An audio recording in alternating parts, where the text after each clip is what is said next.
اسرائیل کے وزیر اعظم Benjamin Nitin Yahoo نے کہا ہے کہ غزہ میں جاری زمینی آپریشن جنگ کے اگلے مرحلے کا صرف آغاز ہے۔ انہوں نے کہا کہ زمین پر موجود فوجی صرف ابتدائی نقطہ ہیں اور اسرائیلی فوج یرغمال بنائے گئے لوگوں کی واپسی کے لیے ہر ممکن کوشش کرے گی۔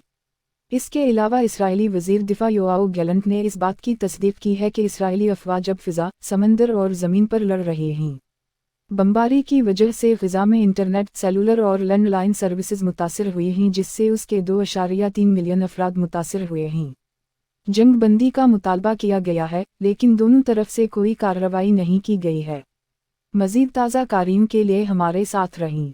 اسرائیلی وزیر اعظم بینجمن نیتن یاہو کی قیادت میں غزہ میں جاری زمینی آپریشن کے بارے میں تازہ ترین خبریں حاصل کریں۔ وہ اس مشن کو مشکل اور طویل قرار دیتے ہیں اور شمالی غزہ کی شہری آبادی پر زور دیتے ہیں کہ وہ اپنی حفاظت کے لیے جنوب کی طرف چلے جائیں۔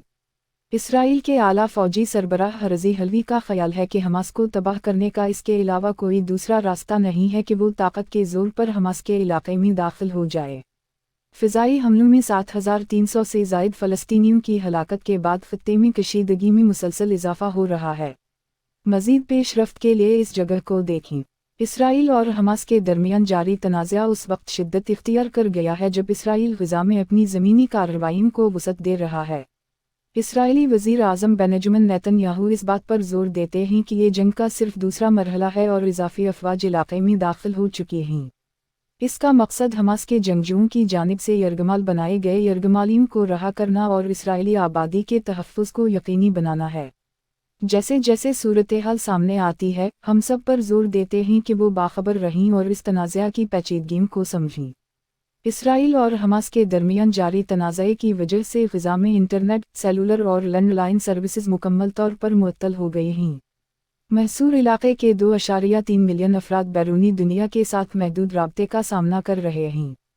بڑھتے ہوئے تشدد کے درمیان عرب ممالک نے اقوام متحدہ کی جنرل اسمبلی میں انسانی بنیادوں پر جنگ بندی کا مطالبہ کیا ہے۔ قرارداد منظور ہونے کے باوجود کوئی کارروائی نہیں کی گئی۔ آئے معصوم زندگیوں پر اس تنازع کے اثرات کے بارے میں بیداری پیدا کرتے رہیں۔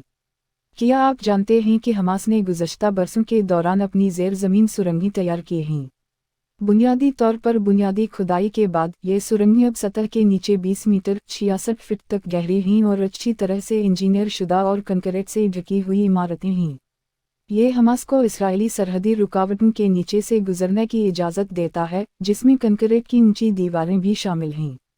اطلاعات کے مطابق حماس نے سرنگوں کے اندر اسرائیل پروف مواصلاتی انفراسٹرکچر بھی نصب کر رکھا ہے تاکہ سگنلز کا سراغ لگانے اور روکنے سے روکا جا سکے۔ خطے میں بدلتی ہوئی حرکیات کے بارے میں مزید جاننے کے لیے ہمارے ساتھ رہیں۔